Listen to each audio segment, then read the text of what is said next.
Bawa kereta semput-semput. Tengok video ni sampai habis. Hello guys, Ajak sini. Kalau kereta hampa semput, ada waktu bawa tu dia bobok. Sekejap elok, sekejap bobok. Macam semput lah kan. Boleh tukar plug seal ni. Inilah nama dia plug seal. Ada model plug seal ni datang sekali dengan buah cover gasket. Ada model dia asing. Sebab benda ni getah, bila lama benda dia akan keras. Bila keras, minyak akan mengesap masuk ke spark plug. Spark plug basah, memang semput lah kereta.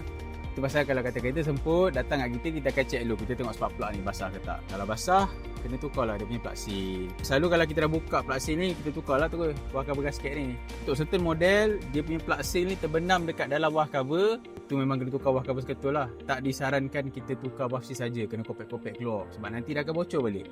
Contoh kereta, kenari, klisa, macam tu lah. Sebab dia punya plug seal ni terbenam dalam buah cover.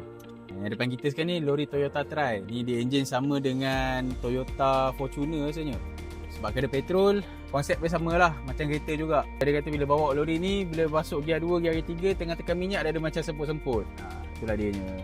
Ada masalah macam ni, bila roja kita, modal tak besar tapi makan masa. Adalah satu lebih buat cover gasket ni. Ada apa-apa soalan boleh komen, nanti kita akan reply. Jangan lupa like dan follow kita, banyak ilmu kita mau kasih. Itu saja. Thank you, bye.